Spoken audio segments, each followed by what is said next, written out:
রে রোগী তার বাপ মায়ের দেওয়া মৃত্যুঞ্জয়ের নাম, তাহার শ্বশুরের দেওয়া মন্ত্র সমস্ত মিথ্যে প্রমাণ করে ইহলোক গমন করল।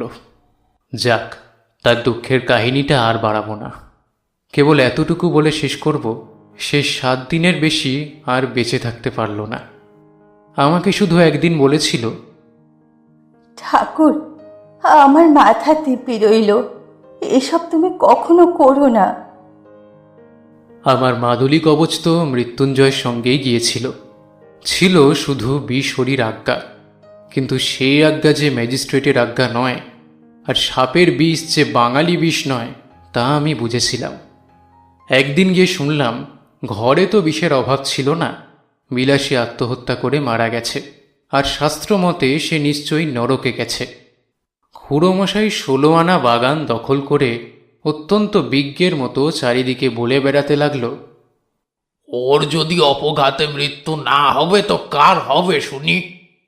পুরুষ মানুষ অমন একটা ছেড়ে 10টা করুক না, তাতে তো তেমন যায় আসে না কারণই। না হয় একটু নিন্দাই হতো, কিন্তু তাতে ভাত খেয়ে মরতে গেলি কেন রে? নিজে তো মরলই, সাথে আমার মাথাটাও হেট করে গেল। না পেল 1 ফোঁটা আগুন, না পেল একটা পিণ্ডি, না হলো হজ্জি উচ্ছুগু। আরে তাতে আর সন্দেহ কি? অন্য পাপ, বাপ রে, এর কি আর প্রায়শ্চিত্ত অন্য আছে পাপ নাকি? বড় পাপ, বড় পাপ। এর কোনো প্রায়শ্চিত্তি হয় না। বিলাসীর আত্মহত্যার ব্যাপারটা অনেকের কাছে পরিহাসের বিষয় হলো। আমি প্রায় ভাবি এই অপরাধ হয়তো তারা উভয়ই করেছিল। আমার মনে হয় যে এ দেশের নরনারীর মধ্যে পরস্পরের হৃদয় জয় করে বিবাহ করবার রীতি নেই, বরঞ্চ তা নিন্দার সামগ্রী।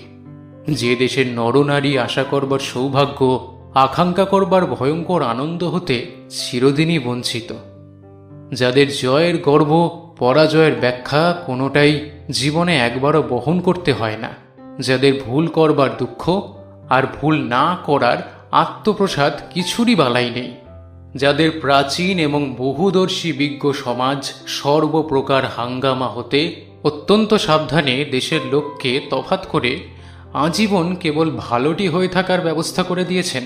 তাই বিবাহ ব্যাপারটা যাদের শুধু নিছক কন্ট্রাক্ট, তা সে যতই হোক না কেন বৈদিক মন্ত্র দিয়ে ডকুমেন্ট পাকা করা, সে দেশের লোকের সাধ্যই নেই মৃত্যুঞ্জয়ের অন্য পাপের কারণ বোঝা। বিলাসীকে যারা পরিহাস করেছিল তারা সাধু গৃহস্থ এবং সাধ্বী গৃহিণী, অক্ষয়